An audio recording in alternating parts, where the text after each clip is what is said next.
refrain. Coffee brews and thoughts collide in this early morning ride. Wake up world, let's start the day. Insight flows in a bright array. Questions dance like morning dew. In this space, it's me and you. Coffee chats with Melissa. Every cup is a whisper. Conversations open door. Spilling thoughts forevermore. Ideas bubble crisp and bright. Words take flight in morning light. Consult the heart, make it sing. New perspectives on each wing.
Another cup of cheer. Every thought becomes so clear.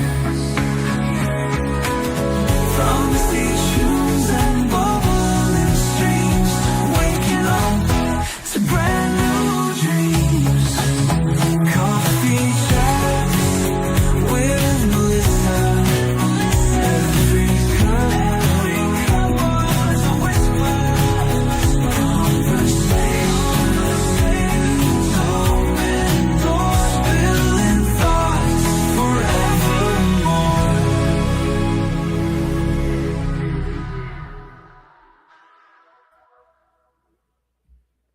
Well, happy Saturday, guys.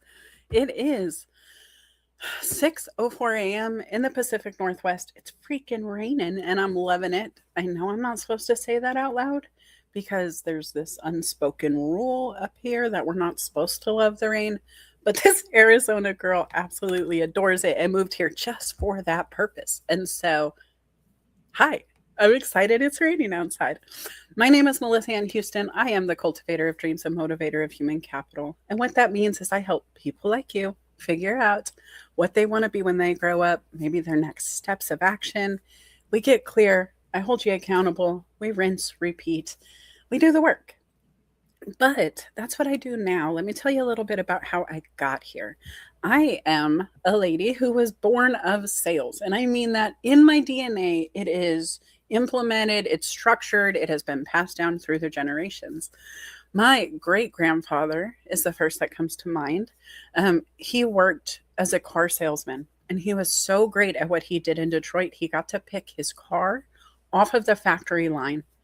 All of my uncles growing up, they followed his path. They were really great at what they did. Top salespeople. My mother was a waitress, but she was constantly on the upsell, right? If you've ever worked in retail or if you've worked in a restaurant, you know adding those extra pieces really helps for that final sale to be better, right? So, can I get you started with an appetizer? Can I finish you off with a dessert?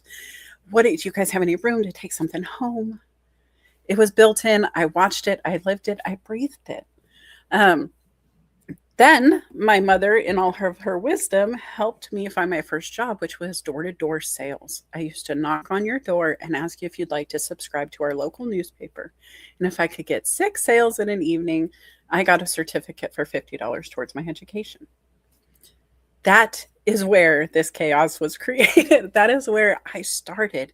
And the reality is, what I love about where I began was I had to learn how to say accept a no first. I mean, no is the first answer. You go to somebody's house and knock on their door without permission. Very rarely are they going to welcome you in with excitement to buy whatever you're selling. Am I right?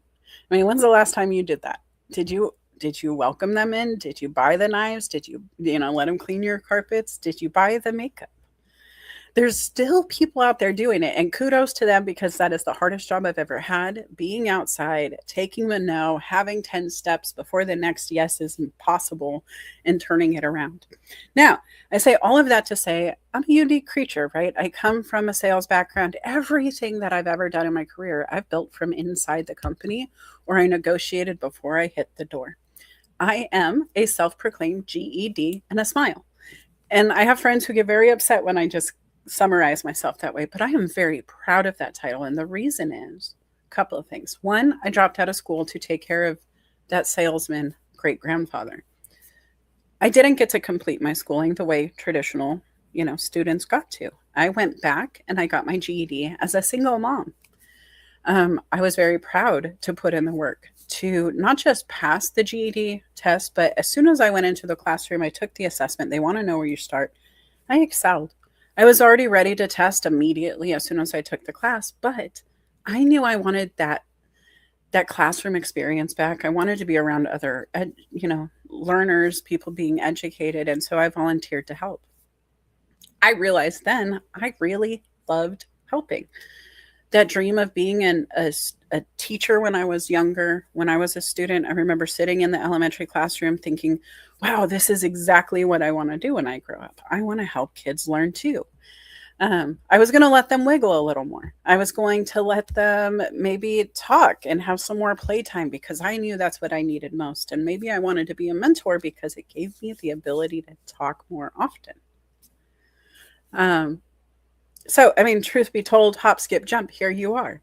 I have been a certified staffing professional. I ran a staffing firm in Nebraska, which I helped create the second location of from the ground up. I ran every facet of the needs in that business while I was growing the market, while I was working in the Chamber of Commerce to get to know the community.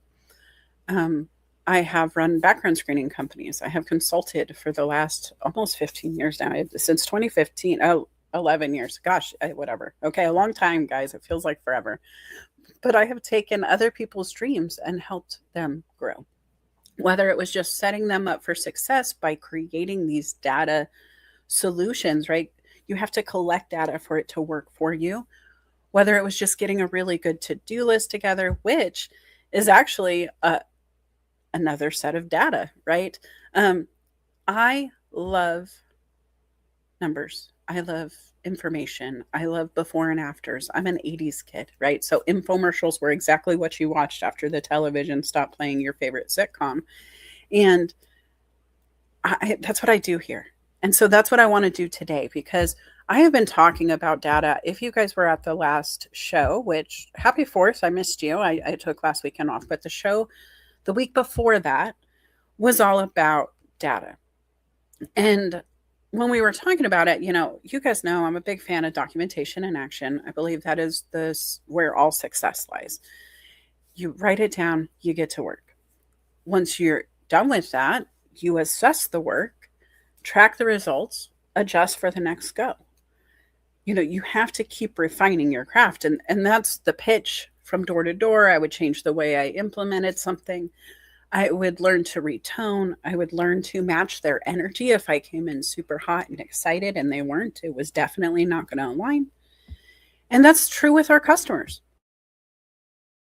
It's true with our product launches. It's true with trying to roll out too many things at one time.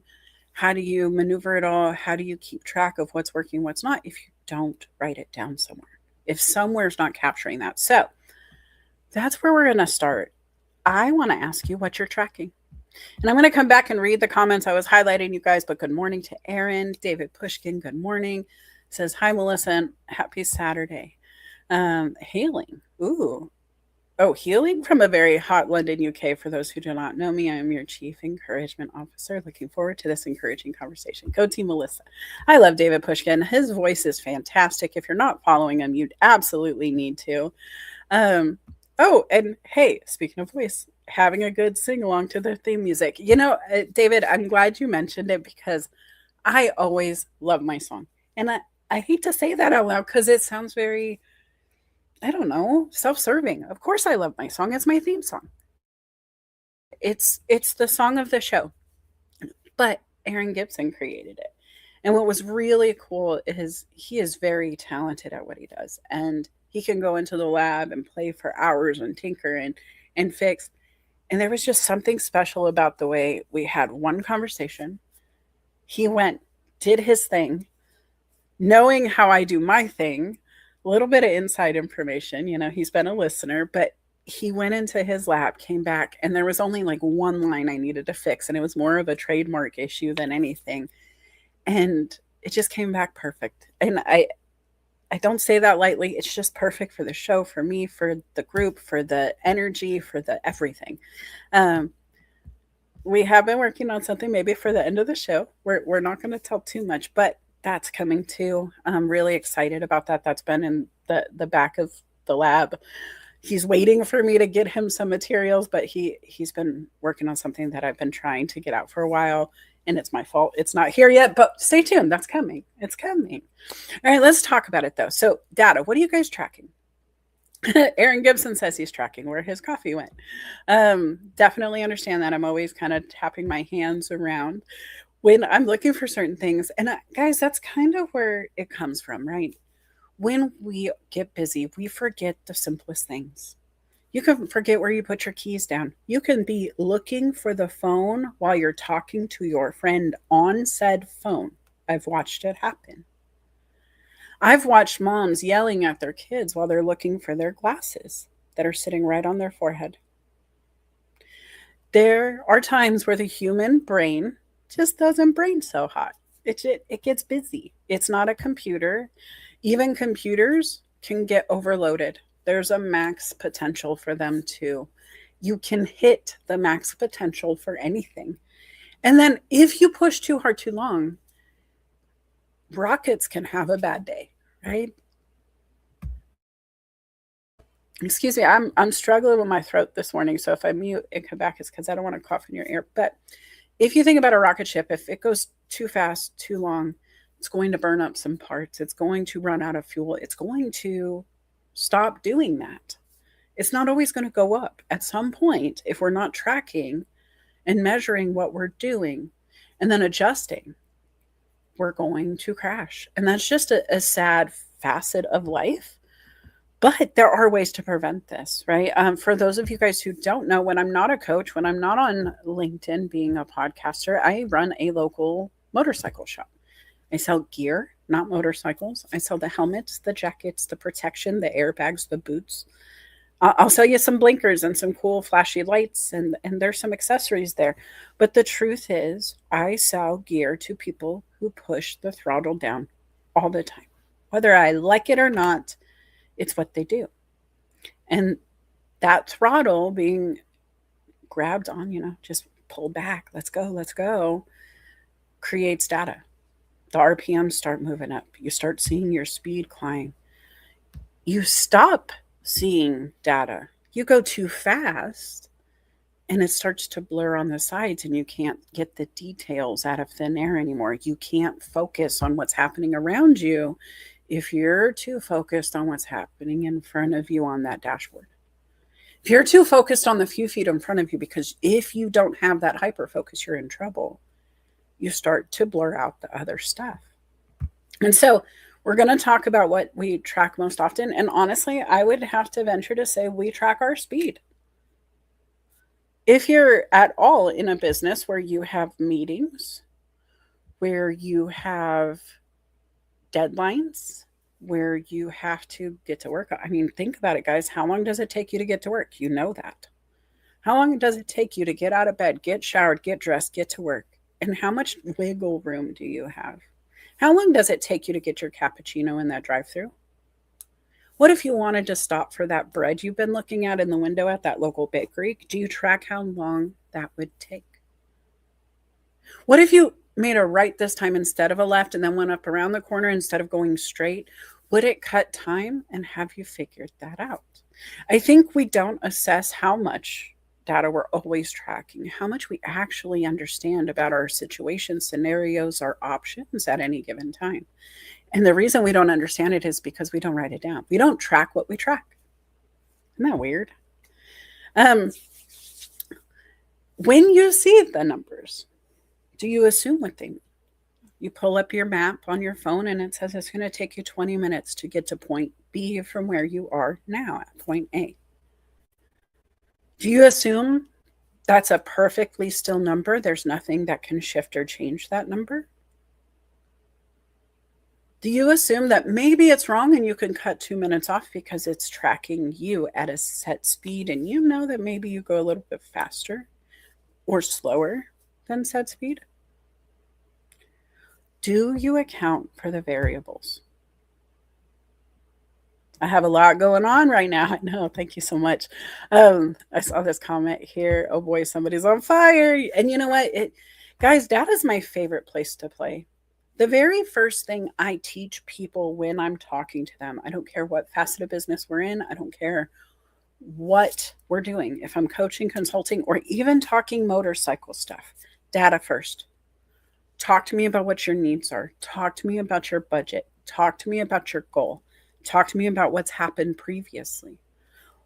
What do you have in your backpack right now? What can I help you grow from? What's already in your toolbox, right?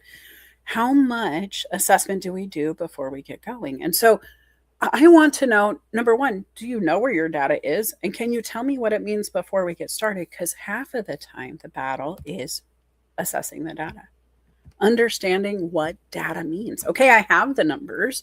Now what? Yeah, I know, I make 10,000 a year, for example, but I need to make 40. I know the numbers, but what does it mean? Right? That would be something that you would have to definitely understand. And so, are you playing in a world where you understand the data?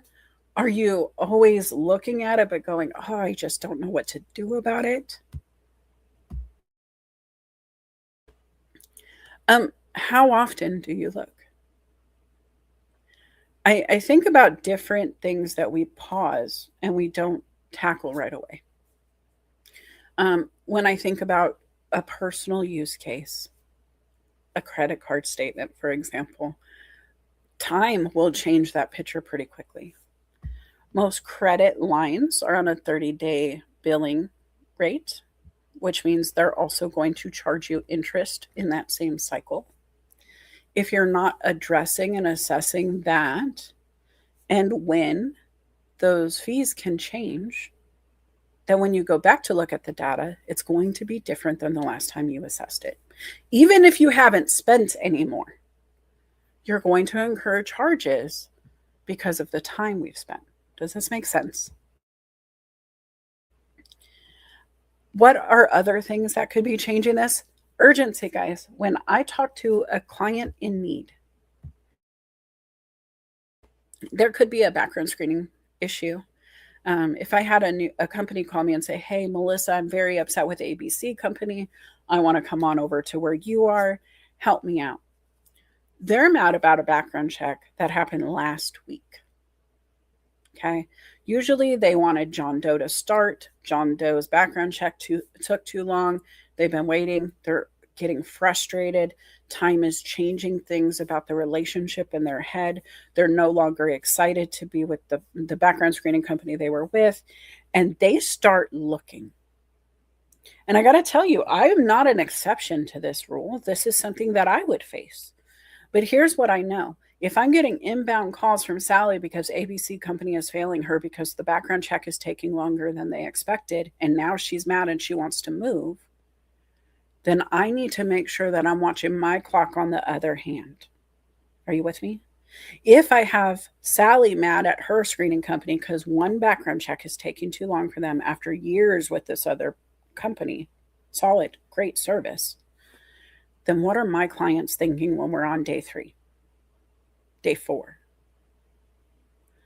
Is time that I'm going to take to service Sally going to create the same issue on the other side of things?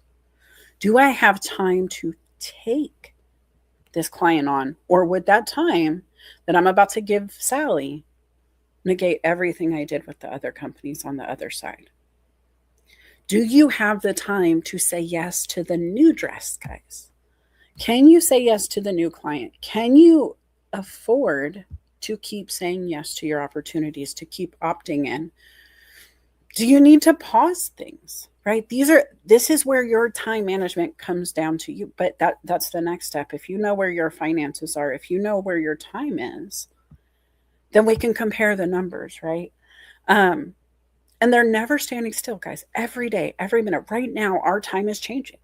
As you sit here, the rest of your to-do list is crunching down. And it may not feel big yet. We just woke up. We're getting our coffee going. This is how we're going to get our body infused. We're getting our mind going. We're feeding ourselves before we tackle our to-do list. And that's great. But if we're not aware of the time we're spending in relaxation and the time it's going to take to get the job done, and if we're not aware that the time is ticking on the day clock, then we're in trouble.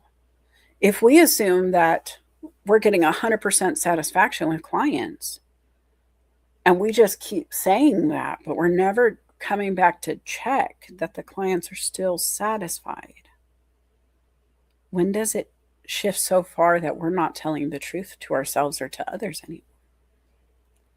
So much to consider about data, guys, but I just want you to understand data is ever evolving. There is no such thing as static unless it's over. A closed business has final numbers, right? It does. If it's over, it's over. But goodness me, why are we tracking things that are done? The people in my audience right now are growing things, right? So let's talk about what we're overlooking. It's easy to see that 10 people showed up. Are we looking at the RSVP list to see who said they'd come but didn't? Sales, that was my gift, right? If I was told we were going to have 100 people at a party and 75 showed up, the room would celebrate. Everybody was happy. 3 out of 4 coming to a networking event or a business event or enter here, not too bad. Great. I'm glad you're happy. Where are my other 25 friends? What happened? Where was the disconnect? Did they forget? Should I have sent a tickler to remind them, hey, tonight's the night. Don't forget. See you at 5. Should I have called them? Hey, looking forward to seeing you Saturday at 5. Was it not us? Oh no, Bob got a flat tire on the way. Half of the people on the way pulled over to help. Oh no, that's a beautiful community story. I would still want to know what happened, right? I would want to reach out.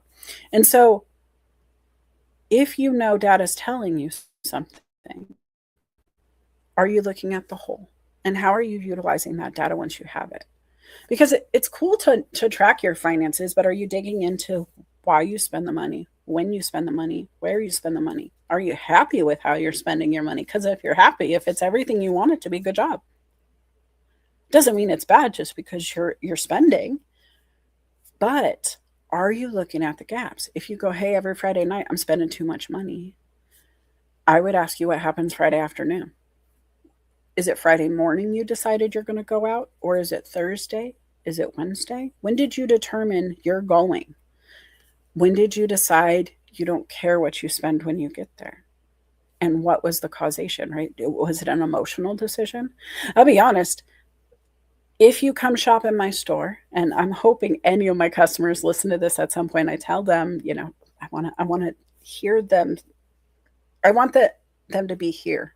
I want them to engage. I want to hear from them because they're all so cool in their own crafts. But they'll tell you, if I see the emotion on their face, if I can read, it's a different kind of day. If I see what others are overlooking, if I just take it as, oh, here is a retail customer, let me just serve them the way they're asking, I'm going to miss something.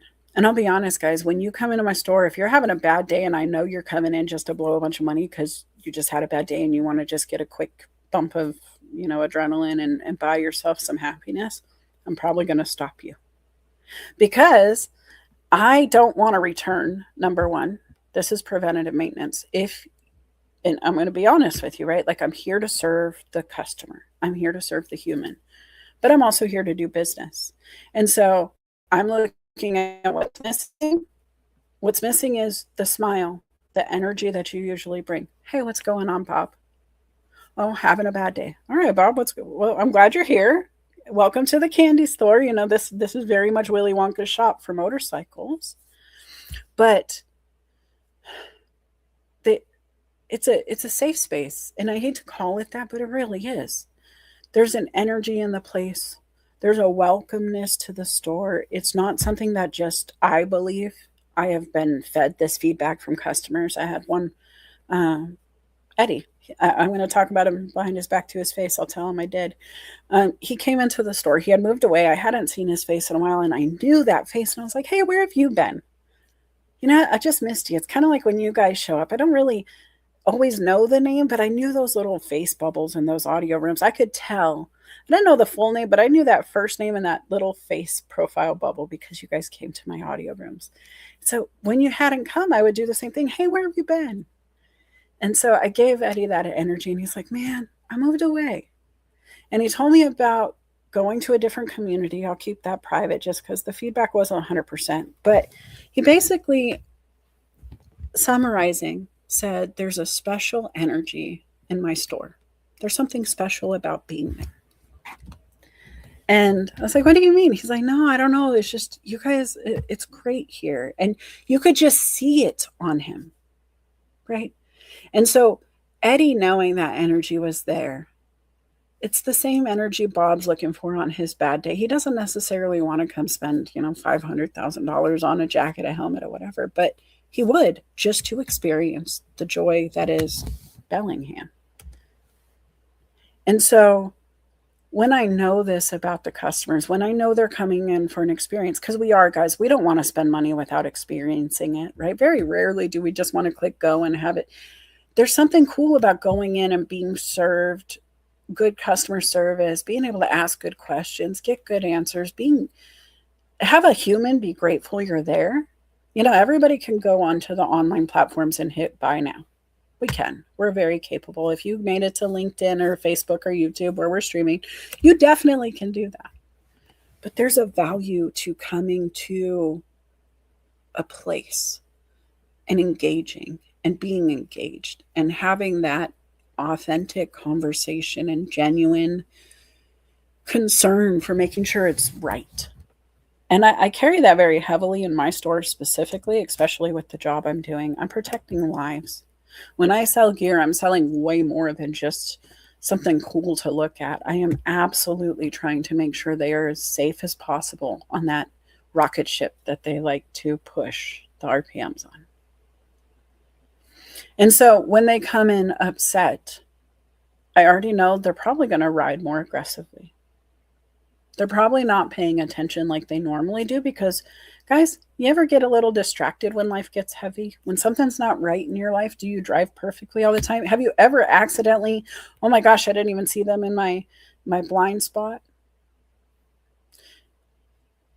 If you've ever been distracted while driving, imagine that plus being a distracted motorcyclist with less protection around them. Your distraction, their distraction can be very dangerous. So I want them to slow down when they come to my store. I want them to slow down so they can speed back up later, right? We've talked about this, but I want to know what's wrong. How can I help? What are we actually doing here? And I have told them, you're not allowed to buy today. And why do I do that? Because I'm looking at what's really in front of me. Yes, there's a customer. Yes, they have cash in hand. Yes, they're saying, I want to buy now. But they're also saying, I'm not okay. I'm here for a quick fix.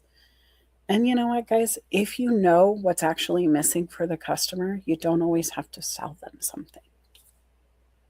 Sometimes the best thing you can do is tell them no and tell them to come back tomorrow if they mean it. Being able to look beyond the data and see the connection.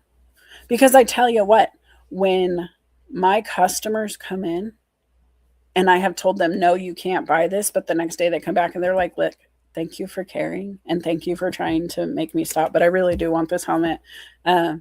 I did think about it. I'm not going to bring it back. I mean it. I'm not just shopping because I'm upset, but thank you for caring. I have a lifelong customer. I do. And that happens with coaching. It's not just in the motorcycle shop. If I know it's not me, if I know I'm not your answer, I'm going to tell you so. But I'm going to take that data and I'm going to connect you to your solution. It reminds me so much of The Miracle on 34th Street. Anybody ever watched that movie? I know it's July, but we're going to do Christmas in July right now because it's my show and I do what I want. Also, I baked some mint Andy's cookies not too long ago and I put them on a Christmas platter because why not? But here's the thing. What I loved about that movie and something that always resonated with me as a salesperson was when the little boy was sitting on Santa's lap asking for a special toy and mom's like, don't tell him you're going to get it. They're sold out everywhere. You can't get it. And Santa's like, I know where it is. Go down to this toy store. It's on this street. They got you. That connection, that moment, it hit me in my soul because I was like, ooh, they're in trouble, right? I was a child. I didn't understand the depths of business. I didn't understand, oh my gosh, are you seriously taking all of these marketing dollars and all the revenue we've generated to get people to stand here? And if you've ever been at the top of a business, you realize that funnel is a deep, wide, expensive one to get them from not shopping to standing in the building with bags in their hand, right? So to send them away, you must be crazy. But there was value in helping the person get what they needed. You didn't have to be the final solution, but if you got them to the place, you were part of the success story. Sometimes people look at it just as the revenue they generate for themselves and not the success they can generate for others. And I definitely know that we can't work for free. And I will be on your butt about it if you're my coaching client and you're giving it away all the time. Trust me. But it doesn't mean you still can't help, right? And sometimes the data points that we have, we miss a connection in how the data works together, but sometimes we also miss the human connection, guys, because the humans create the data. You got me? Humans create the data. Without the humans, we have no movement. Without any of the humans who want to buy, sell, the data that they help us construct, without the human who created LinkedIn, without the human who did Excel, without this business, this platform of Microsoft, I didn't create it. I wouldn't be who I am right now without YouTube, without Facebook, without Amazon, without my publisher, without my friends who connected me to the other connections, to the dots, to the music, to the opening of my show. It all came together because of the connection. And there were data points. I saw my network growing. I saw the humans climbing. I saw myself go from 1,200 people on a platform after a decade to now 16,000 just a few years later, right? The output, I can see it, but it really comes down to the connections. How was I growing? What made it memorable? What made it important? What was valuable connection versus just growth for growth's sake? Because a weed just grows, right? But what is the purpose of the weed? Is there some value to it, or is it just taking? Right. And so we got to always understand what we're tracking, why it matters. And to be honest with you guys, are you tracking what matters or what is easiest to measure? That question, it knocked me right off my socks. It really did. Because what I was thinking about it, when I was thinking about how we track and what we track and when, I really got down into the nitty gritty of nothing land. When I thought about credit card debt, which most people have, so I'm going to use it a lot today because it's an easy example. You're tracking your spending on your credit card for sure, right? If you have a $500 limit, for example, you know when you get to that 450 mark. So you're tracking that. But how often are you tracking the interest on that 450? How often are you tracking the due dates? Is there a penalty? Is there a late fee? Is there a time or place where you could be saving yourself money just by maybe paying a day earlier? Are you tracking that part or just the available balance? Right? There's multiple facets to that data. If you go into the data itself, what are we buying? How vital is this purchase if we're going to increase the fee by whatever your rate is? You have interest rates that are 1%. You have some cards that are 0% for the first whatever. And you know what? It's silly not to put the bills on that one versus the other one, right? I see people moving balances over all the time to offset that. And that's wonderful because they're tracking the data inside the data. What do you do with it once you've moved it? Are you paying it off faster now that you're not paying the interest rate? Are you applying that additional interest that you would have been paying to the baseline balance? Are you just spending more because you have less problems financially on the interest rate now? Because that long term, it's not a great plan if you don't zero it out while you have 0%. And that's just one example. But guys, time management. Let's talk about where you spend your time. How much is wasted? I love video games on my phone. I blame Candy Crush. And I'm going to go all the way back to AOL. It's AOL's fault for introducing me to Pogo, Pogo. Still out there somewhere. I know I went looking for it not too long ago. When I found the internet in the 90s, 2000s, late 2000s, early 2000s, I was a mom. I had my own place. I remember buying my first computer and I got online. And you know what I did with my online time? I played video games. I didn't do sales strategies. I didn't go out on a social platform and try to build a network. I went into chat rooms.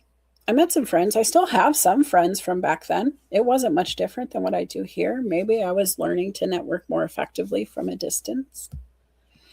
But I would spend hours online on Pogo playing games. Eventually, I was like, girl, you got to get off the games. You're going to end up doing nothing but games your whole life. And the truth was, that's what I was focused on. But I knew that my mind wanted to be stimulated. I understood the why I was there. I knew that I was spending hours online on Pogo and I was playing. But when I assessed what I was doing, it was word games. It was puzzle games.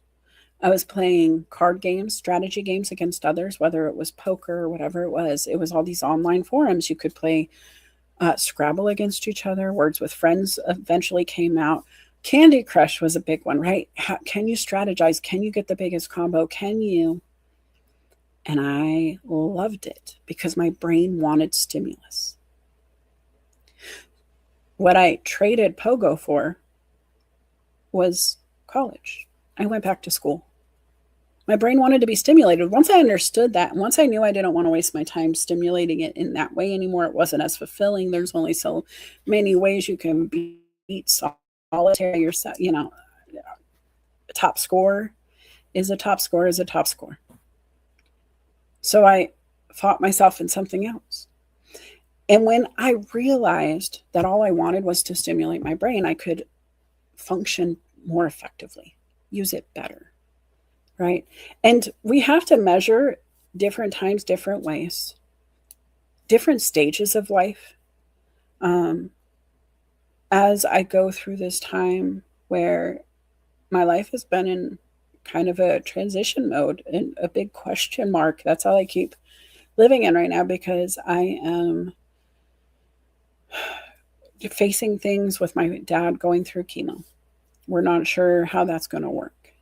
So I'm measuring my time with him differently these days, right?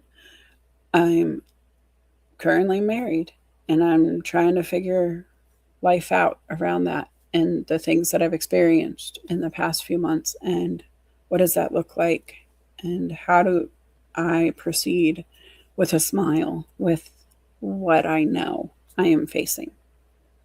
And that is self-care. I'm also working on me in other ways, right? Everything is changing, but the things I want to change, I am tackling with intention. If everything around me is going to shift anyway, if I cannot control the river, then I will control my movement within the water. I get to determine if I'm going to push against the stream and go uphill. I get to determine if I'm going to sit down and float downhill. Am I just going to wait and let it rush around me and enjoy my space right where I stand, anchored into the ground? Do I go lay on the shore and just let it go by while I watch it move and glisten and sparkle, and I ponder what my next move will be? Depends on the day.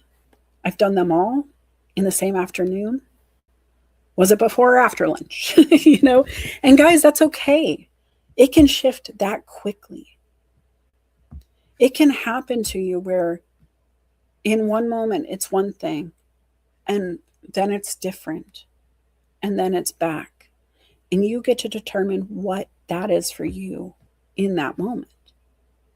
Because if you're not going to address those feelings, those needs, those wants, if you're not going to shift with the moment because life requires that, I always have a really great plan together right up until the plan doesn't work. Then I have 57 other plans, right? I have an alphabet full of ideas in my back pocket. It's part of the PTSD. I don't, if you guys are just getting to know me, I was diagnosed with PTSD when I was living in Nebraska. It was after a house fire where my daughter's life was almost lost. And I just couldn't shake the rattle within. I couldn't sit on the porch on a cool winter night without panic if I saw the dryer vent pushing hot air out because it looked like smoke. It was like exhaling in a cool or a cold day where you can see your breath. The dryer was creating this imagery of chaos, of fear, of what's happening inside. Is it like it was before? And honestly, guys, that shift of understanding that sometimes those feelings that I'm handling inside, they're gonna win, right? That's unfortunately the diagnosis of PTSD. You can absolutely treat it, but it is a traumatic disorder. And so the best you can do is circumvent your traumas, have good boundaries, talk with mental health people, make sure you're talking with doctors if there is medication that's required, because you can't ignore the data. You can't ignore the diagnoses. You can't pretend you've got it just because you've had it. Things change, right? And so when we hear of these stories of soldiers who come back and they have PTSD, and then we understand the data of their 22 a day. And that's just US statistics, guys. That doesn't encompass the globe. I think it's much higher in places that are worse off than us. Understanding data, it would just correlate that lesser supported areas, people without mental health counselors in every phone book, in every city, would struggle a little more, right? War-torn and famished countries wouldn't have the financial means to do so or even make that the priority. If you're not eating, you're not worried about your mental health, it's already bad. The whole health is a risk at this point. And so understanding the data, ignoring the data, understanding you have a diagnosis but ignoring it, understanding you're going through life but ignoring it. My dad has cancer. I can ignore that data if I want to, but the reality is his DNA resides within. So if I ignore it, I could be ignoring something that I might have to face in a different way later. And it's very selfish in that statement. I want to be honest. That's not the only reason you wouldn't ignore this, but that is a facet, right? How many times have you guys ignored that ache? Have you ignored pre existing conditions that run in your family and you have the symptoms, but you're not going to see if your blood sugar's high? What if your parents loved to keep things shoved in a closet and then eventually the closet got too full, so they went to the other closet and then the spare room and then the garage and then the hallway and then the backyard, and then all of a sudden you're on the show Hoarders? Are you ignoring the steps your parents took to get to the final destination? Are you still shopping the same way? Are you treating your wounds the same way your parents did? Are you healing? Because there's a causation to everything, right, guys? We don't just want to do this. There's something that starts. It's a habit that's built. It's us ignoring something, creating the habit of ignoring the problems. Oh, I just want my house to look nice, and I'm going to ad lib a little bit, but through the years watching Hoarders, I've seen the stories of, I wanted a nice house. I love these things. They're beautiful. And then you take them in the house and you can't see anything because it's all on top of itself. And so causation, effect, ROI. If you tell me you want one thing, but your actions take you somewhere else, it makes me question, right? And I have to assess the data with you. And I can't just ignore that you say you want A, but you keep doing B, and you're wondering how we get here. People say, hey, I know I'm a busy person. I know how to run my business. I know how to get things done. But then when I ask them, hey, that's cool. Can you just show me? Because I don't know your schedule. Can you just break down your calendar for me to show me how many hours a day you're functioning in a workspace versus busy work? They're like, oh, I'm always busy. I don't waste time. And then they sit down and they actually open up their calendar. And then they go in through their emails. They look at their text. They look at the time spent on their apps, right? Because there are device summaries on those apps, guys. Your phone will tell you how bad it is. And when we look at the data, they're like, well, I didn't know I spent 4 hours there. I didn't know I was, spending 3 hours on the weekend playing Candy Crush every morning. I was just sitting there. I didn't realize. Now, I'm not opposed to Candy Crush. As a matter of fact, as somebody who finds themselves to be a little neurospicy, playing Candy Crush while I listen to an audiobook on self-help or a documentary about whales or whatever it is, I'm actually more focused on the knowledge being shared than I would be if I had to just sit there and look at the screen. That data is something I couldn't ignore either. I used to get in trouble all the time in school for doodling while the teacher was talking. But if I wasn't doodling, I wasn't understanding. My brain would float into other spaces. I might be a little ADD, right? And so when I know this about myself, if I know I can't focus on you, if I know a certain delivery, or if the music's too loud, I can't hear the lyrics, it's something I understand, and it's data I can't ignore, because if I really need to understand what you're saying, buddy, can we turn down the song? I can't hear you. Hey, buddy, I know you're upset, but you got to lower your tone because I'm not listening anymore because my filter's up, my trauma's triggered, and I want to be an effective listener to you, but you have activated my do not disturb button. And guys, being able to deliver the data in a way that is understanding is important too, right? And even to yourself. Do you understand how to say out loud what you're feeling? Do you think, oh man, I'm having a bad day. I already know what this looks like. I'm done. I know how to autopilot through this. You already understand what a bad day looks like. So, yep, let's just dive in both feet. I got this. We're going to ignore any solution or any possible deviation from the bad because I already know how this goes. There are so many ways you can look at how data presents, because even your response is data. Your lack of response is data. And how many times have you taken a second look and went, oh crap, maybe I should have done it this way? If only we would have. Oh man, that's not what they meant at all. I misunderstood. I'm going to pause here for a second, guys. Number one, we're almost at the top of the hour. I can't believe it's almost been an hour already. So, for those of you who are new, welcome. My name is Melissa Houston. I am the cultivator of dreams, motivator of human capital. And I do this show once a week on Saturdays, 6 a.m. And do sometimes take a break because I'm a really good boss and I give myself some downtime, usually to fill it with some uptime somewhere else, if I'm being quite honest with you. But the truth is, I love to be here. I love to do this Saturday mornings with you, 6 a.m. every week, to just dive into what I've been thinking, to really just talk about what I've been talking about and give you some stuff to grow from, things to consider, things to share, things to assess, just reflect on. And I think that's part of what this is. What would happen if you looked again? Like, look back at your week, guys. When we talk about this, what could you have done differently based on the data you're getting? And not just my show, other shows.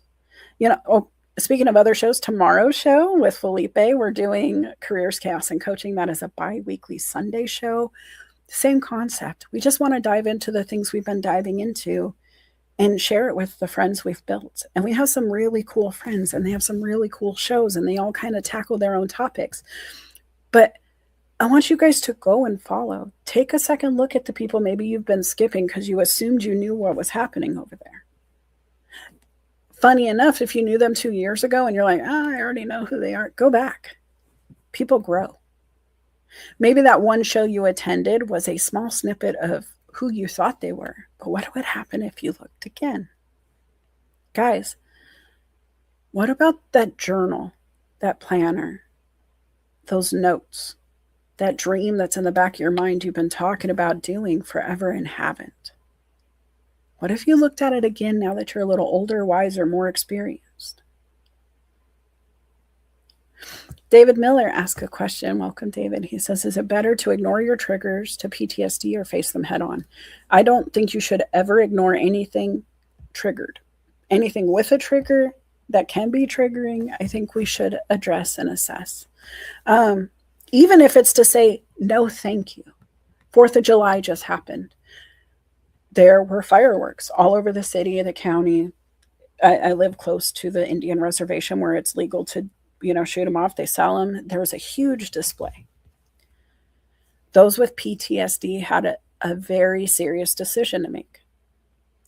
Do I enjoy the show, try to focus, try to engage in these sounds and display, the stimulation, the crowd? It can be different depending on who you are, right? And so military bases don't do fireworks. It's not beneficial to everybody on base. But there were tons of military professionals who decided to opt into the show. I think it's important to be aware of what could happen. If you know you could be triggered, maybe you're not going to be armed that day. If you know you're going to be triggered, maybe you'll have a safety plan, a safety person. I won't speak for others, but I know many times there can be a glance, a handshake, a tap, a text, a special code word. Let's go is all it takes, because that's sufficient to communicate, I can't do it. If you have a plan, it's great. But I don't think PTSD should be handled alone. I am not a medical professional. I'm just somebody who experiences the symptoms of what PTSD brings. It's not something that I would face alone and didn't. Now, I will say, I have absolutely understood my triggers enough to set harsh boundaries when necessary. I will flat out go, nope, this does not feel good. We're stopping here. even if it's a friendly conversation, even if it's just banter, even if it's playful, if it stops feeling that way, I immediately identify that and assess it out loud. Because if you ignore that feeling, and not just PTSD, guys, sadness, anger, frustration, feeling ignored, feeling invisible, any of the things that mental health can bring, if you ignore them, they grow. It's the weed. Weeds are going to pop up. You have to tend your mental health garden, and you have to get help when necessary.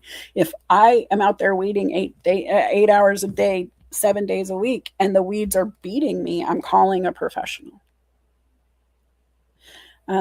Aaron says, actually reminds me of being in downtown Bellingham with wheels, and some dude started shouting down the block. Oh yeah, you immediately, Aaron was like hyper vigilant mode. He was ready to go. Ex-military just activated. His body moved between me and the danger, and I was like, bro, I'm from Arizona. I drove cab at night. I'm not scared of these people. Like, they don't want to come over here. But we were moving. We weren't going to stay in that position where he wasn't feeling comfortable, where others were making discomfort happen intentionally. And then, why engage that if you have the choice to leave? Now, if we were stuck, if we couldn't change our environment, if we were in a corner in an alley and this was happening and they were approaching, we would have to assess differently. But because we knew that's not where we were, we chose to just enjoy our day in the other direction. Right? And so I think it's important to, one, always be assessing. Always. Your surroundings are changing always. And let's go back to the car. If you're on the road, you can't just go, hey, I'm in my lane. I get to go this set speed. I'm going to autopilot and forget the others around you, because they're going to change their direction, speed, movement. They might be distracted. They may not be on an autopilot. They may not have the car that drives for them. And so you have to constantly be evolving. You constantly have to look for that thing that someone else might miss. Good morning to those of you who are coming. Before I dive into this too much, because I really want to pause on this, I just want to welcome Nick, my publisher, and Miss Leslie Flowers. She is a co-author in the books. I was just reaching out to Nick today. I am out of copies. I am down to my last one of each book I have. And I'm like, what the heck happened? So I have to, anyway, I'm excited to get some more books. Let me tell you, speaking of books, that's where I was going next, is I have been listening to a book on Audible, and it's not for everybody. I'm going to tell you right now, it's very military, very direct, these were my orders. This was the mission. This is what went down. This is the business application. And no offense, I'm not trying to mock him. It's just this is where it is. And so it feels like I'm sitting in ROTC again a little bit. It feels like I got a sergeant just telling me what it is. I'm sure the seal is a little bit higher than that, but it is Extreme Ownership is the name of the book. It is a #1 New York Times bestseller, and it is How U.S. Navy SEALs Lead and Win. So it's by Jocko Willink and Leif Babin. And it really boils down to that extreme ownership of, it doesn't matter whose job it is. It doesn't matter what's supposed to be going on, who was supposed to be in charge of that mission, of that particular moment in the mission. If you see it and they didn't, take ownership, right? And that's not the whole premise, but that's where I was with it this morning when I was thinking about this specifically. One of my employees, I'm not going to share his name, but he wants to go on a boat, and he wants to work on a boat, and he's going to go spend a week actually doing some training on a ship, and eventually wants to be able to travel the world and rent a boat wherever, charter a boat wherever he is. And I think it's fantastic. But I also have watched Deadliest Catch, and with all of that, professional boating experience I now have by watching a TV show from my couch, I know that extreme ownership is a skill set that is required on board, right? when I look at these vessels and I look at the fishermen and I look at the captain, and everybody is responsible to make sure the ship doesn't go down. There is nobody who's not responsible for the hole that's got water coming up out of the bottom. And I have that kind of ownership in my workplace. No matter where I go, my job is to do more than is on the task list. I always looked at, Dairy Queen, for example. I'm weird about milk, guys. Super weird. I don't like milk. If I drink milk, it has to be like the first cup of the glass, and it's got to be in a glass, and I need to make sure the glass is clean and it's like dry before you start pouring milk in it. And it's a little weird. I'm particular. But I worked at Dairy Queen. That milk was everywhere. It doesn't matter what you try to do. When you're blending a blizzard, that stuff splatters. So in between customers, even though my job was to make the blizzards, fill the stations, wipe down the counters, count the money, I would pull the cases out and I would scrub down the sides. I would scrub down the walls. I would do the extra steps to get the stuff nobody else saw. And I quickly became the owner's favorite, as you can imagine. But if you take that same kind of accountability in life, in my store, when I walk through, I walked through the other day and I had hands full of stuff and I couldn't do anything but just get to where I was going. No bending over, no nothing. But I saw a piece of paper on the floor and I thought, oh man, I got to grab that. And then I forgot and I went on vacation. It was only a couple days, I was off for a few days, not really vacation, but off. I come back and I saw that piece of paper. And I thought to myself, this is something that is small.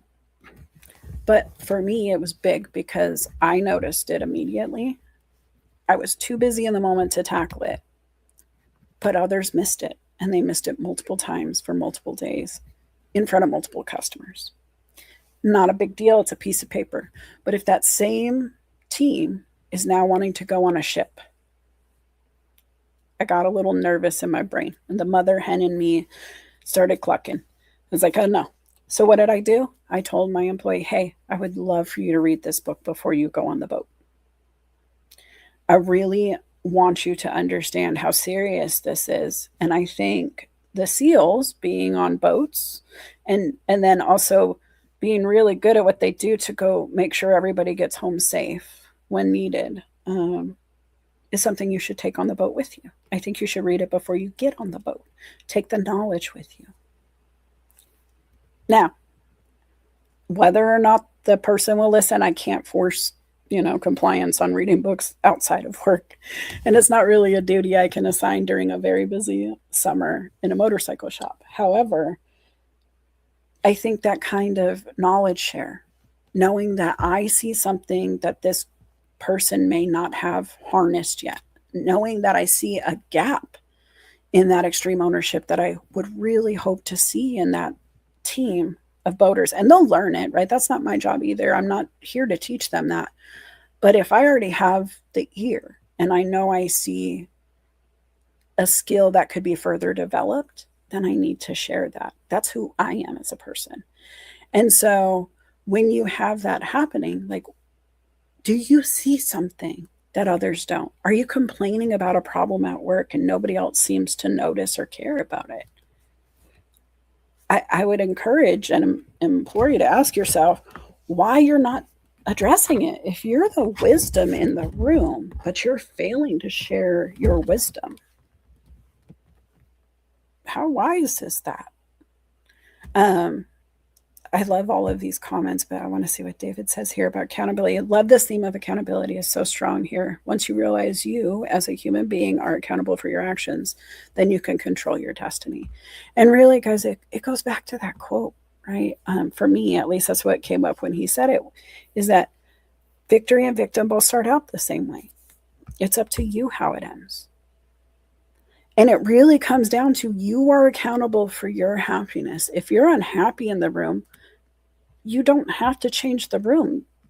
You don't have to rearrange it. You don't have to make everybody conform to you. You can get your butt up and go find a new room.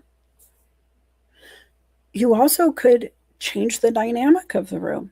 If you're like me, I would assess how many other people might be feeling this way. And I might just ask the question, anybody else as bored as I am? Can we play a game? Can we go get ice cream? I'm hungry. Anybody else want snacks? Because if you're unhappy and you can assess what makes you unhappy and you know you're in a group of people, number one, if you want to stay in that group of people and you're just like hungry, just ask. Anybody else want to get some snacks? Maybe we go get chips and salsa. Do you know how long you could sit at a restaurant and eat chips and salsa without getting full? Does anybody have?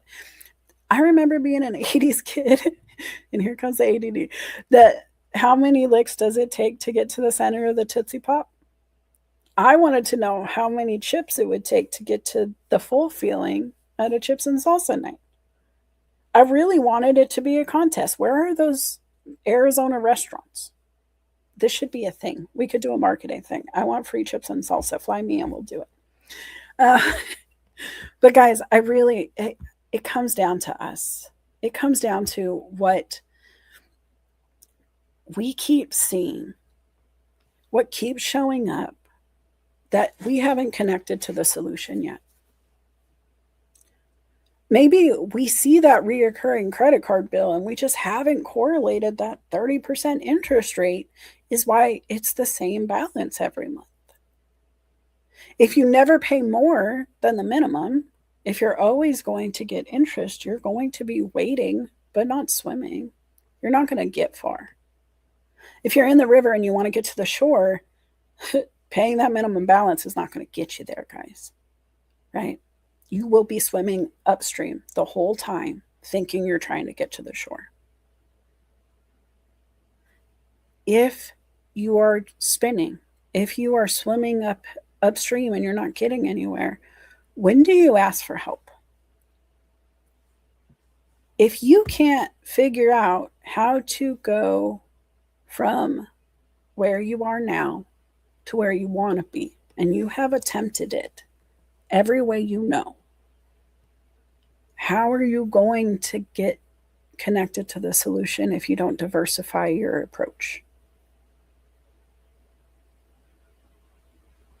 This is something that's hard because honestly, we just want to keep tapping that spot, right? We've heard the story of tapping the tree in the same spot, the axe, you'll get there.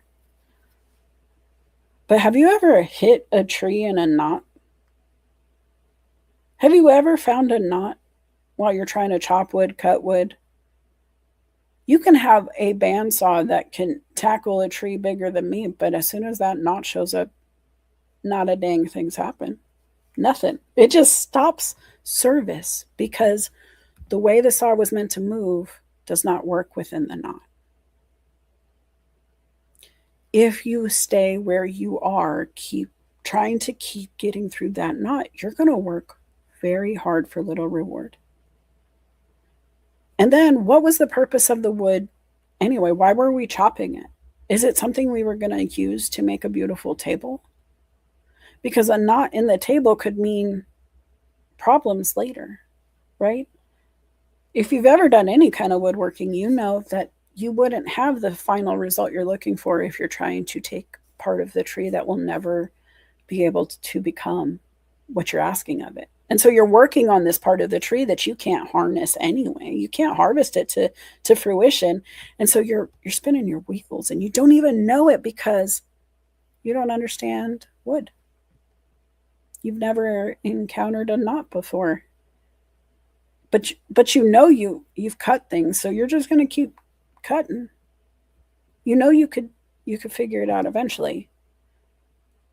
And that's probably true, guys. But at what cost? Have you connected your actions to your bottom line?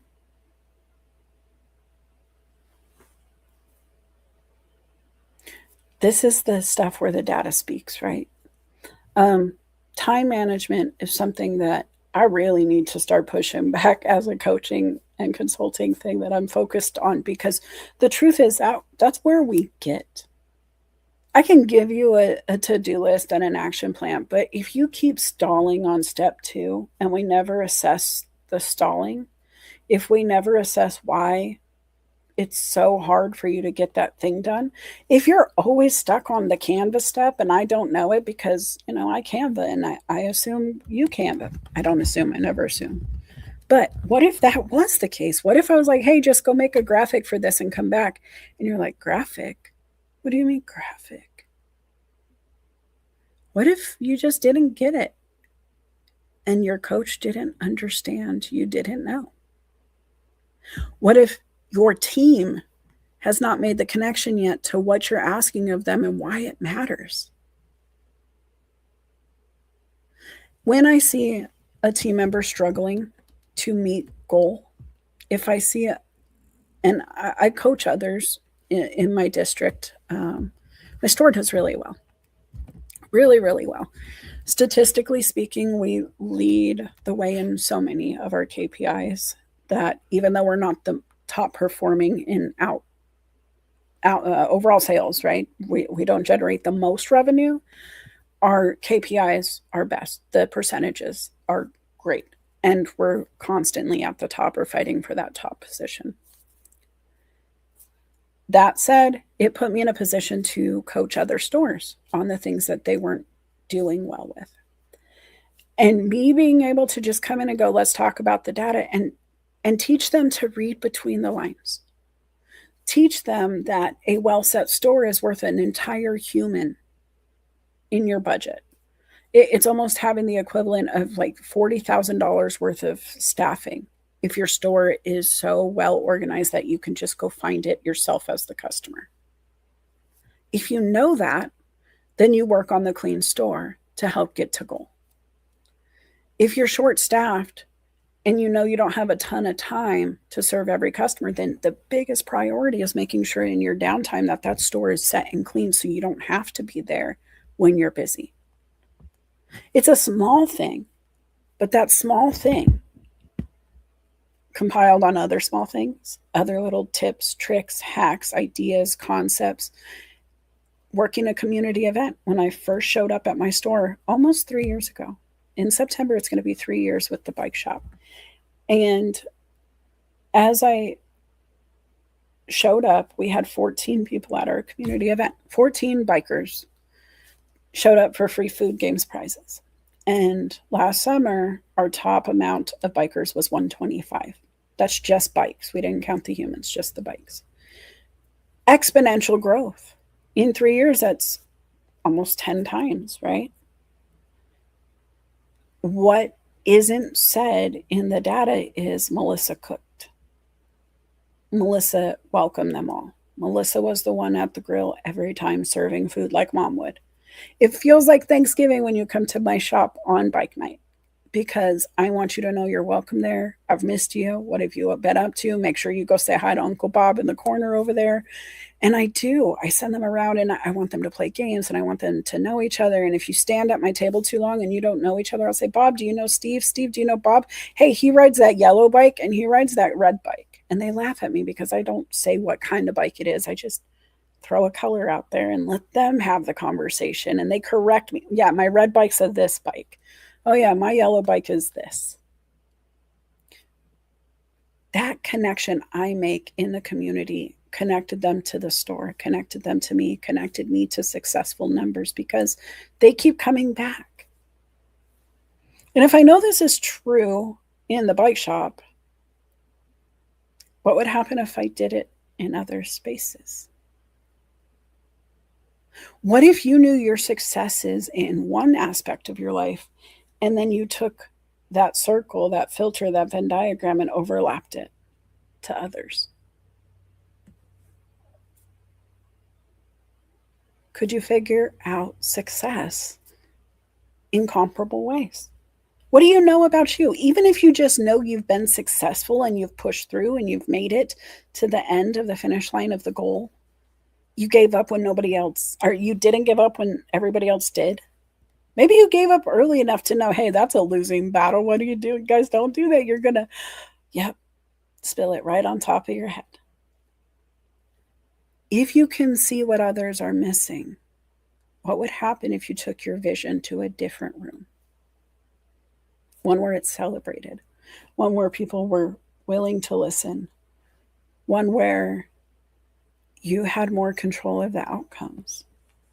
Because that's really what being a solopreneur is. That's what being in business for yourself or growing something personal. You don't have to go and just give up everything, right? We know it's hard. People here have talked about the journey to go from zero to nothing. I have done it. I have gone from being fully employed, running a business for the owner, to firing them because they weren't a great employer and going solo and being fully responsible for my financial well being as along with my family because we were mid move. We were going from Nebraska to Washington and very little safety net. I had a contract, I negotiated a sign on bonus, and that's all we had. And if that failed, if I didn't execute with that client, we were done. And we were in a new state with no contacts really. We were in trouble if it didn't work. But what did I know? I knew every successful business I had worked for looked at me when they needed help. I knew that when I went into even sell magazines after my fiance died, when I was in the saddest time of my life, guys, I had lost a baby. I was pregnant right before Jeremiah passed away. We lost a baby due to me being Rh negative and not realizing that the shot that they gave me had not been effective anymore. So that was heavy. And then Jeremiah passed away 3 days before the wedding. That was heavy. And so I was in autopilot. I literally didn't care about growing. I had a kid. I needed to be there for the kid. I needed to breathe every day. I needed to keep going. So what I did was I went to the craft store. And it sounds silly, but I used art as a therapy, even at the call center. I went in, I was on an auto dialer. I put a headset on. I was sitting at a desk. It beeped. I read my script. It was under the glass of our desk, so you didn't even have paper on your desk really for work. It was just a clean space. And I cluttered it up with all of my markers and pens and stuff. And 3 months into the year, I was one of the top sellers. My cousin being the other top seller, she was the one who got me the job. We got to go on an all expense paid cruise to Mexico because I was a top seller, all because I sat and I colored and I just found my voice and I connected with people and I did it in spite of. And so I knew that about myself. I knew I could get through times when it was hard, right? And so then I gave myself new hard things to do. And the next thing I did was leave my entire universe behind in Tucson, Arizona to go move in with my new boyfriend in Bullhead, which if you guys know your geography in Arizona, that means I went from the bottom right-hand side of the state to the top left-hand side of the state. Just jumped over. I did hard things. This couldn't be harder. That empowered me. I went from giving up housing. We talked about this in the last show. Giving up housing, breaking up with the government, leaving Arizona, Mesa, Phoenix area, going to Tucson to Bullhead. And it worked. I broke up with the government, was able to self-sustain. I broke up with my old life after it was no longer life. Everything that I had built in Tucson was gone. I had found a new relationship. I was one of the first to date online. I swear I was. I was over there on MySpace and accidentally opting into it. And I made a jump. That gave me 18 years of marriage. It gave me children that were not just mine. They were somebody else's genetically, but I got to help raise them. I got to enjoy the experiences of watching my son Ryan take his first bite of baklava and how emotional it made him and how much he loves food today. Watching our youngest boy, Logan, learn Japanese and doing it because he loved anime and eating ramen and only eating with chopsticks for a while and all of the things. The kid is just a brilliant kid who graduated early. He's trying to figure life out, but he had that, right? And I got to watch him grow and I got to watch this experience now. I have my daughter, she's just so close to 18 and she knows what she wants and she knows what she doesn't. And she knows she has no idea what she wants to be when she grows up yet, but it's going to be creative. What I know is that every single one of my children, including my son who went into sales and became the top salesman in his craft and at the dealership as soon as he started, every single one of them has harnessed their gifts and has faced fears and has had to start over too. Every time I moved, they moved. These guys got to experience themselves in the Midwest, in the desert, in the Pacific Northwest. They got to be kids who were eating corn given to them from farmers out of the back of the truck at the Walmart. No joke. Farmers would just leave grocery bags, put free corn sign up, and you could just take from their truck while they shopped. And the kids loved it. And we would go home and clean it up and eat it. And that was an experience for them. They got to chase fireflies. And then they got to come to the Pacific Northwest and watch the crabs and tiny little crabs in the sand move around. And they got to play in the springs up by Mount Baker in the woods. And it's all different. They get to be dirty kids in the desert playing in the sand and the dirt in the backyard. They can live and experience different things because we've made them experience different things. Some would say, hey, making kids move around sucks. Well, yeah, okay, it does. But military families do it often, and those military kids don't really seem worse off for it all the time. Some struggle, right? Some don't have the same lifelong experience of going to kindergarten with the same friend all the way to high school. I'll be honest. I have friends from school, even though I moved around because of social, especially now. You can maintain those friendships and you can move them around with you. Relationships change. The way we look at life. We moved. Does that mean we're not friends anymore? Because I'll be honest, guys, look around. None of us are in the same town. We're not sitting in the same room right now. Heck, I have people coming in from England, right? David Pushkin's over in Europe. Over there. I got Lauren Sermon in Florida. Leslie Flowers is in North Carolina. I got my friend up in Canada, Mr. Aaron Gibson. I got Nick in New York. Felipe's in Maryland. We do a show together all the time. It's a perspective. We track what happened, but not what changed around it. What changed? Our location? Okay. Am I different when I go from street A to street B? If I go 3 blocks down, am I a different Melissa, or am I just in a new space? If I don't change my behavior when I shift employers, the same problems will happen at this job. We paid off the credit card debt, but if we started using it again, how did we pay it off? Did we do it because we got a plan and we did it slowly over time, paying more than the minimum? Or did we get lucky, have a windfall of some sort, but never change the behaviors that are going to create the problem and have it return? Ooh, look, Leo. Hello, Miss Yvette and Gabe from Texas. See, look, we're covering the globe today, guys. We got east, west, north, south. Well, better watch out. Don't blow on anything. We might conjure up some business. What I've noticed about life, and tell me if I'm wrong here, but doesn't it seem like the loudest metric always gets all the attention?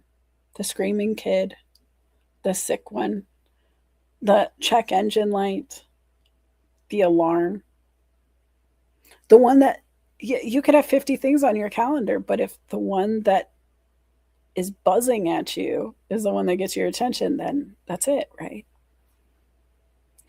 When we talk about KPIs, I struggle because there's always something behind the data. If we talk about foot traffic, it could diminish one day and be up exponentially the next. And when I look at that without any other knowledge, if I'm looking at, say, retail, right? There's no data on this day, but the next day it's huge. Well, we were closed for a holiday. There's a very good likelihood that it's Thanksgiving and the next day is Black Friday. Were we closed to extreme weather and then there was an influx because everybody needed to come in on the same day instead of splitting it between the 2 days that would have actually happened? What changed the metric and why? And then if it's, hey, sales are up, that's great, wonderful. I'll be honest, most of the time, success, people look at the dollars. For me, I don't. Dollars are wonderful. Can I see your percentage of increase or decrease? Just because you made $5 million this year, that spike is wonderful. What'd you make last year? Is it next to it? Are we assessing all the data? You made $5 million this year, but you laid off half of your sales force. Which one matters most to you? Is there a correlation? Did you save on, salaries? Did you increase revenues? Are we looking at the whole picture? Because it's easy to boast about things when there's one big metric, right? But what is that consistent data across all of the KPIs telling you? Are you retaining your staff? Are they staying? Because honestly, the longer you keep a staff that's trained and building relationships, the stronger the KPIs get. Maybe you hire a new person, they come in with all this energy and gusto and they get some things done. They do it a little different. They have that energy nobody else has. But what about the others who have been consistently performing? Is that new spike going to change the way you look at the old team? Sometimes we think, oh, there's the answer. I'm done now. Right? Oh, I found it. I found success in Bellingham. I know that every single one of my team will do as corporate ask.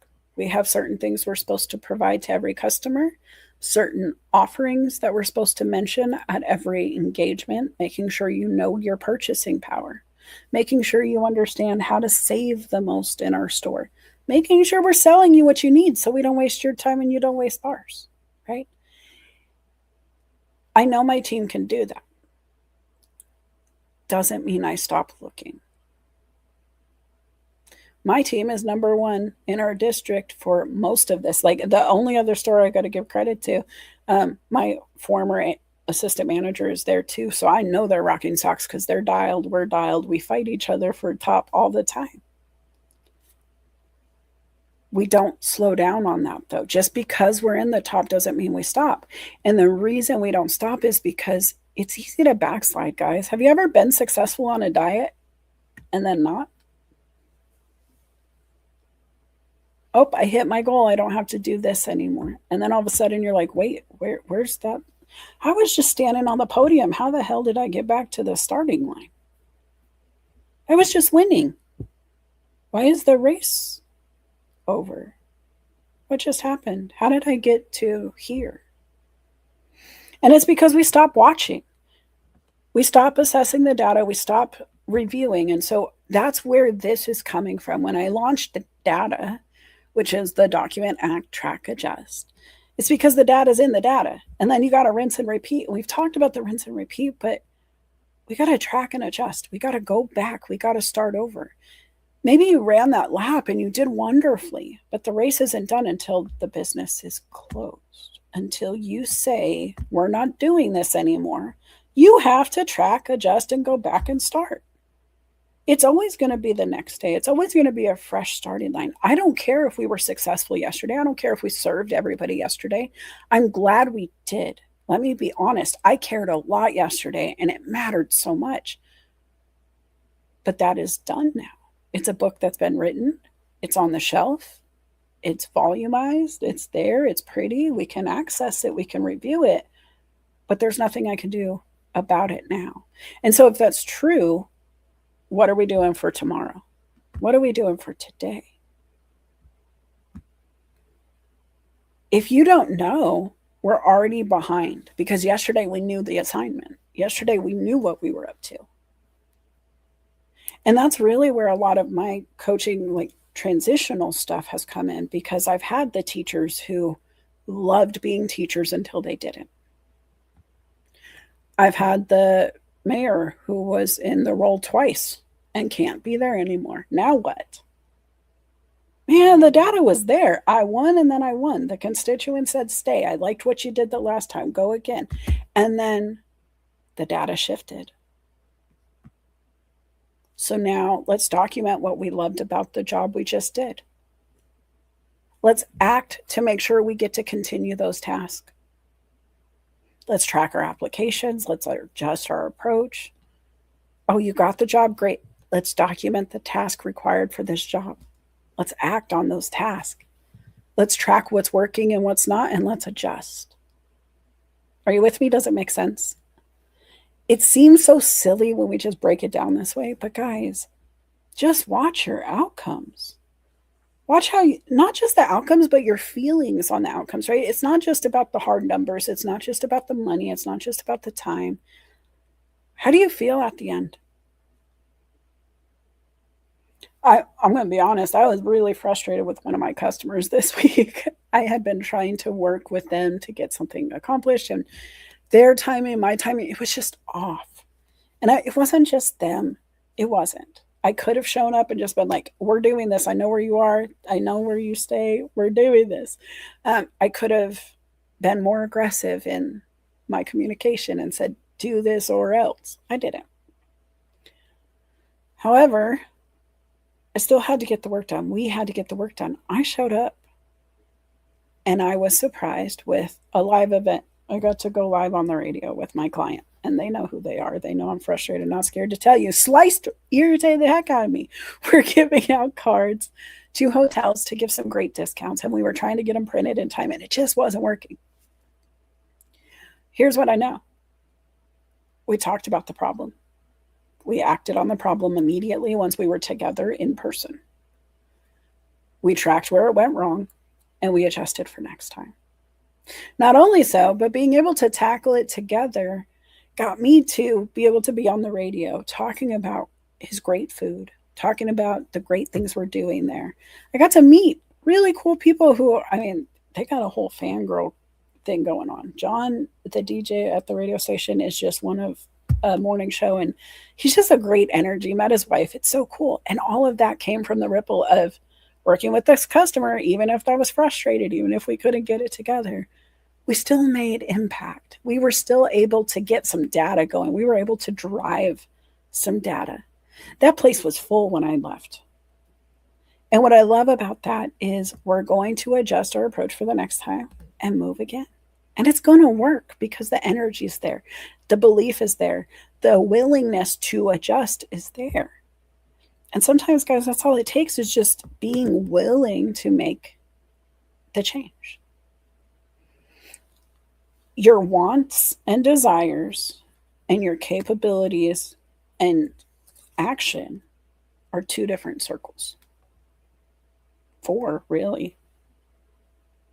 If you really think about your behaviors and where the data comes from and what the data is there for and why we're tracking, and if you really just Venn diagrammed even all of that, what is the purpose of this data? What is the reason we're putting in all of this extra work to track something that we say is important?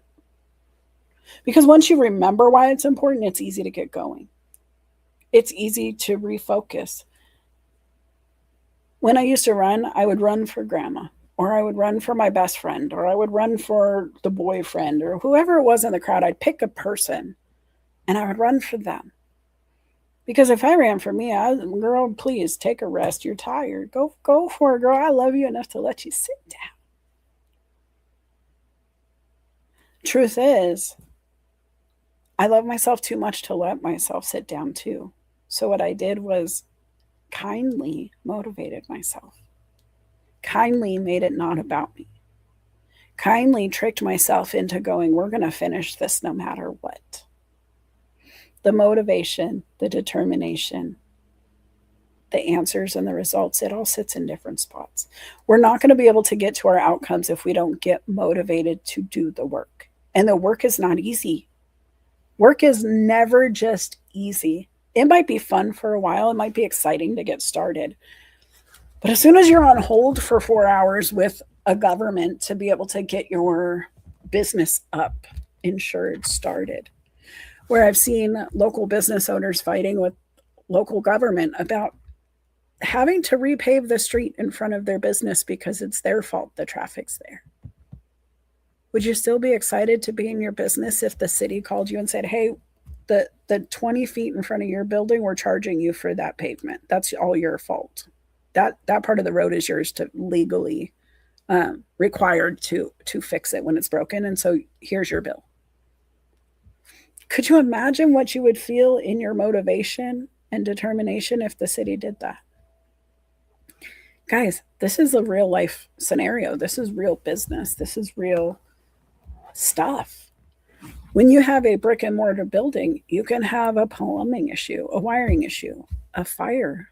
Commercial fires happen all the time. What do you do when it happens? Do you have a plan? What is that metaphorical fire in your personal life that would feel just as devastating if it happened while? Because the truth is, when I look at KPIs, when I look at data, when I look at those, even LinkedIn pages, I don't want to see a straight shot up. I don't want to see you climbing uphill both ways in the snow like grandma used to tell the tale of, right? I don't.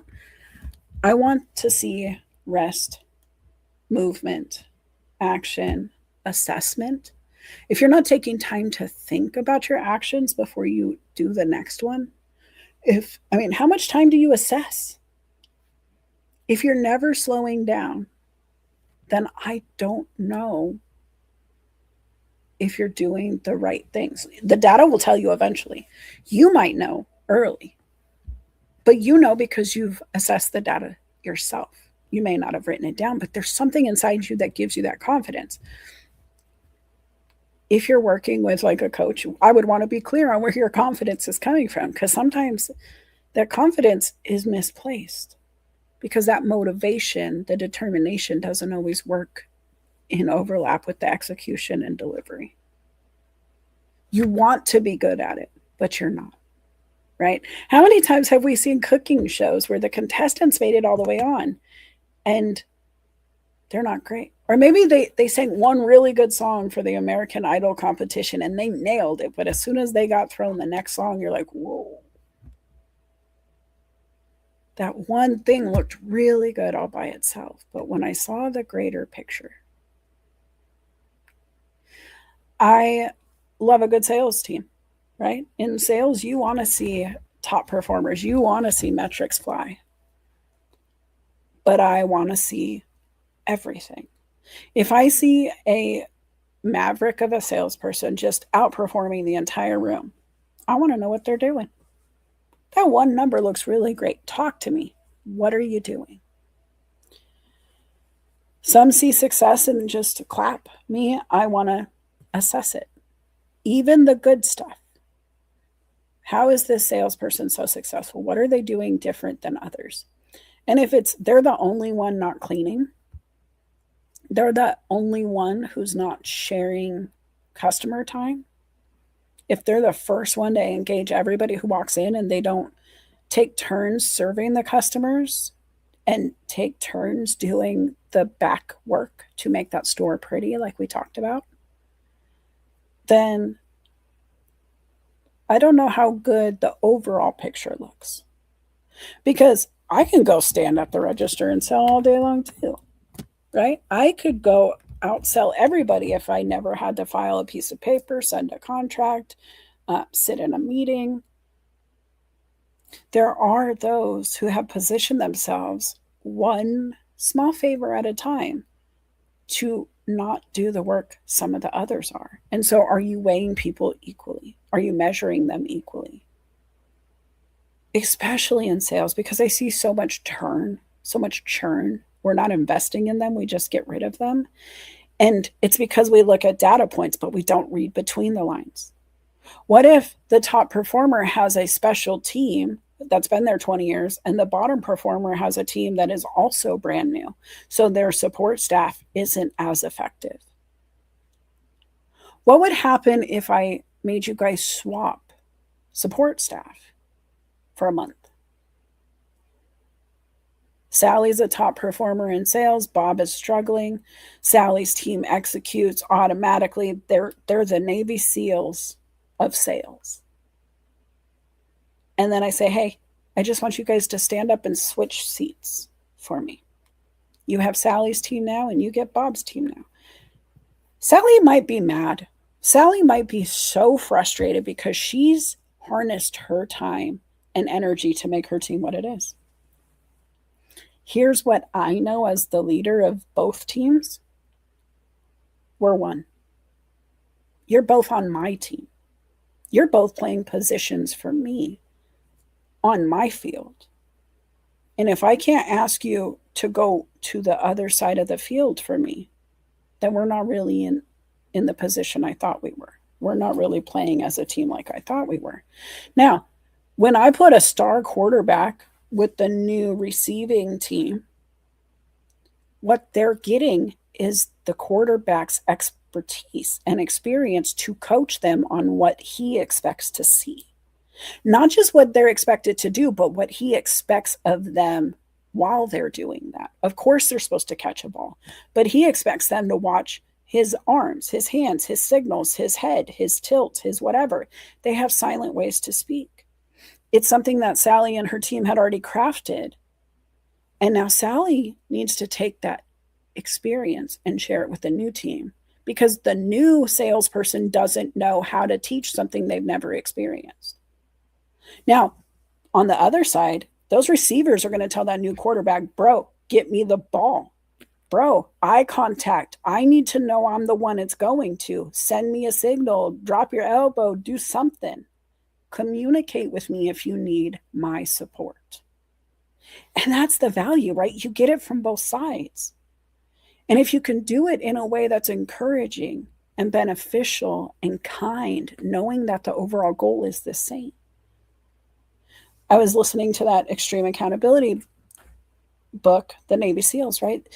That's the same kind of analogy they had in the book, where they were both on the same mission, in the same space, in the same city, facing the same enemies, different squads, different buildings. And they failed to work together. They were working separately when they could have been working together. And so when I see top performers and low performers, that's the first thing I do, is put them together. Tell me what I'm missing, because tell me what the other one has you don't. I know that's a teacher, and so I want to share this little moment with you. I love education. And when my son was about 6 or 7, during summer, I would always make him do the math sheets that we did, like the timed math sheets. Some days I'd time them, some days I would just let him do them.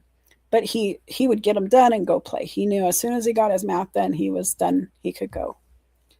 So he was trained to get in, get it done. He had been practicing. When I was babysitting my godchildren, Mackenzie and Joseph, I had them join him.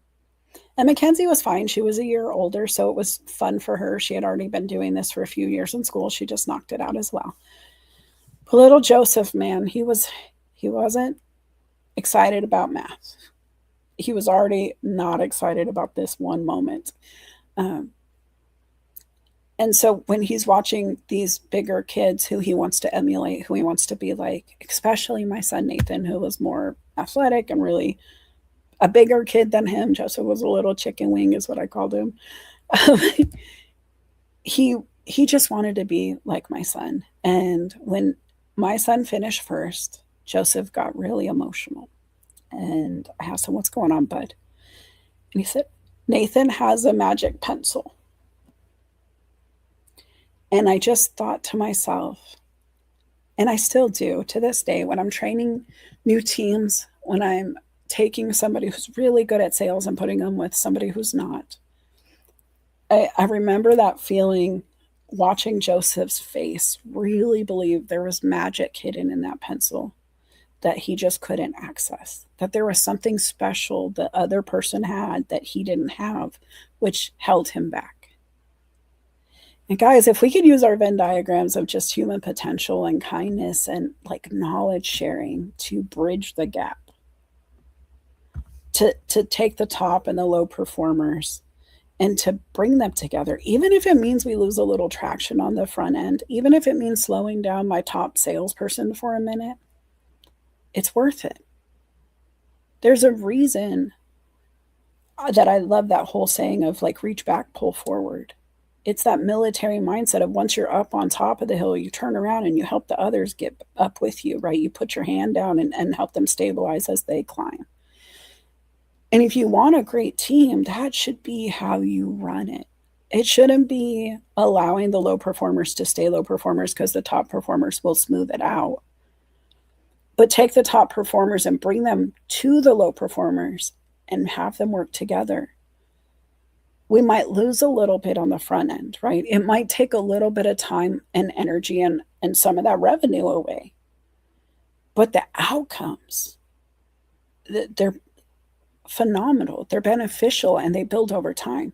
That is all I did in my store that's different than others is I held one person accountable to start. I said, this is your task. Your job is this KPI.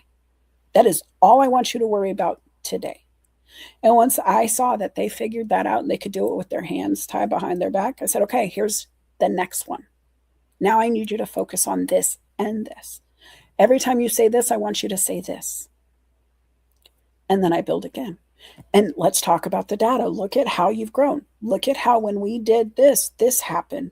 Look at how to read what we're doing. Look at the things that don't 100% correlate without understanding how, but really learn how to understand what you're reading without reading it all, right? And that's what I did for the first one. I taught them to read data. I taught them to understand the data. And then I taught them, because they knew it and they could assess it and they could read it on their own, now I want you to teach it. Because if you thoroughly understand it, you can explain it to somebody else. And once you partner those who understand it with those who don't and give them time, because I tried to teach it. It's not that I'm not training these people. There's a method. There's a whole program. And I'm not the only one. There's a whole academy for this. However, people learn in different ways. I like to doodle while you talk to me. If you want me to listen, I'm better listening than by not looking at you. It's just what it is. And so if my team learns differently than I'm teaching, let me put them with the right person. If I know this salesperson's really good at explaining it to the customers and getting them to say yes, why in the hell wouldn't I partner them with the other salesperson who needs to learn how to explain it so thoroughly? Why would I hold them back based on my inability to communicate in the way they got it? Why wouldn't I give them a better chance? So yes, I could hide under the top performers and go, hey, we're hitting the grade and yay. Or I could say, no, we're not going to settle. Let me get my top performer with my low performer. And now everybody's a top performer in my store. And I don't mean that facetiously. When I look at some of those KPIs, I mean, we're neck and neck. They are right behind the manager, right there. I am the racehorse. I try to set the stage, right? I try to get the race going. I'm the bunny. But they chase each other and they're always vying for first and they're doing it for fun. And they're excited and they share.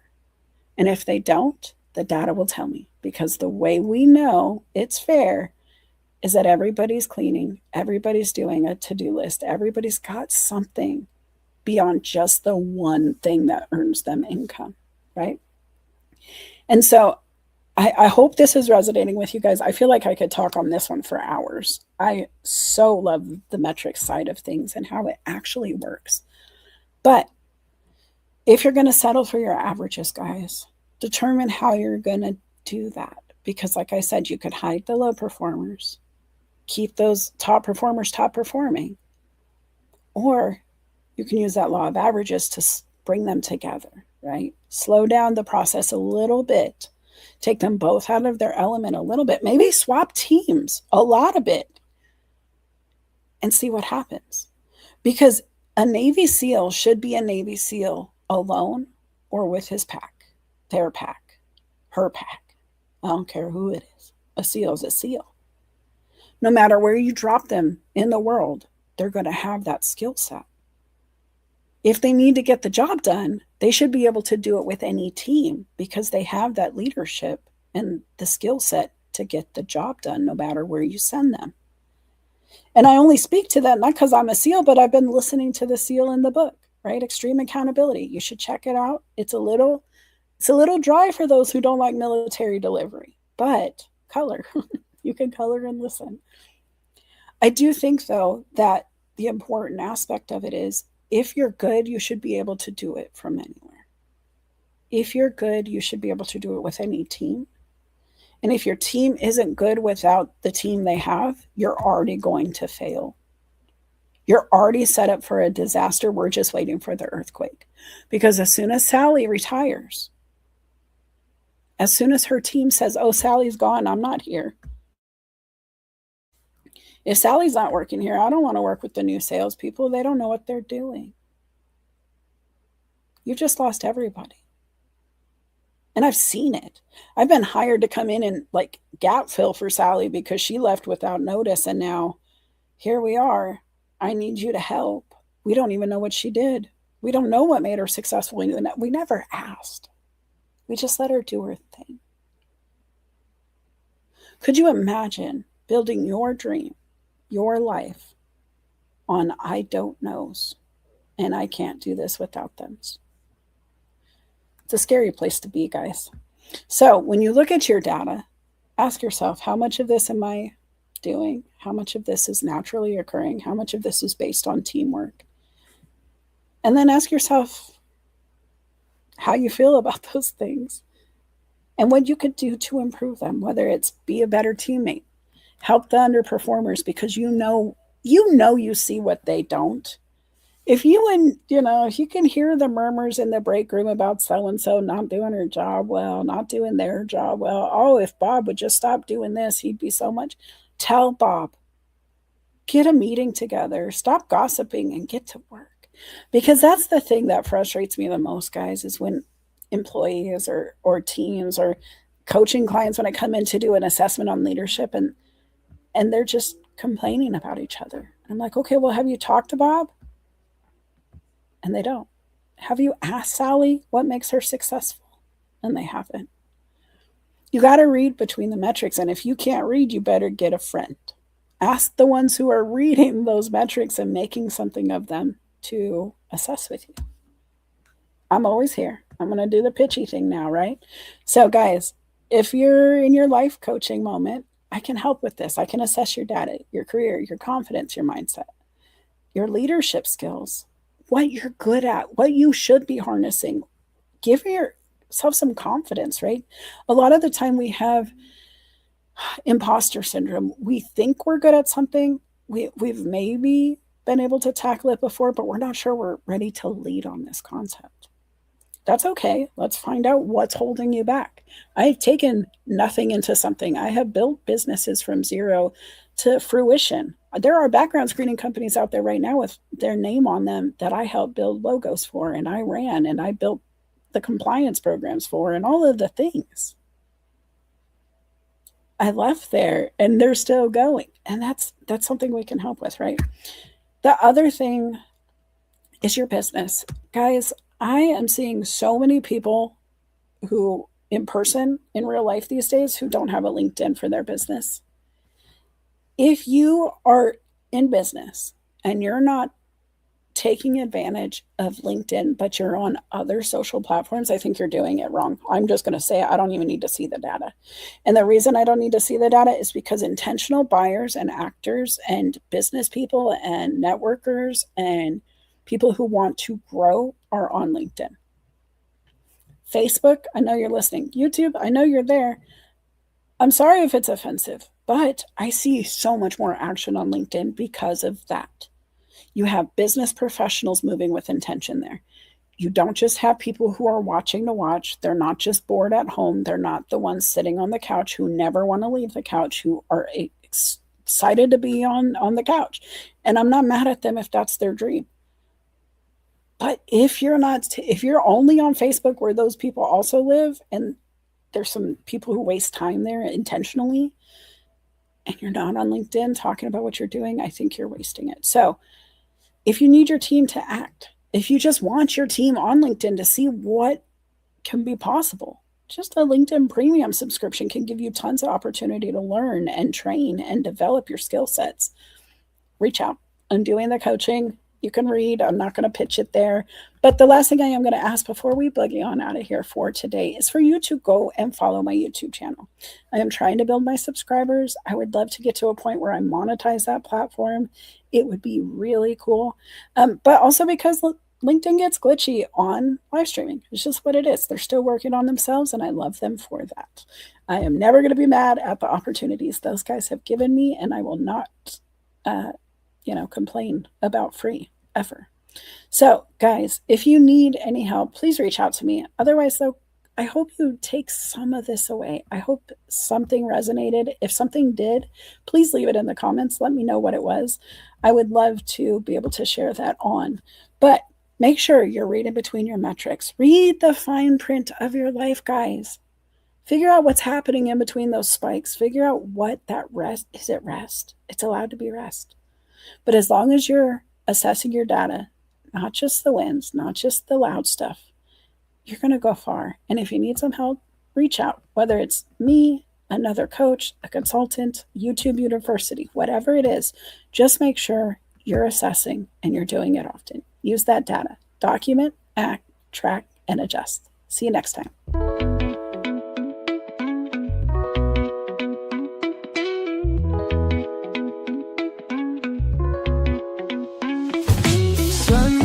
Creeps through my window pane. Dreams of stars, now a faint refrain.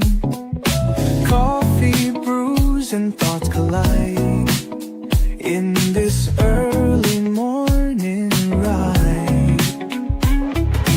Wake up world, let's start the day. Insight flows in a bright array. Questions dance like morning dew. In this space, it's me and you.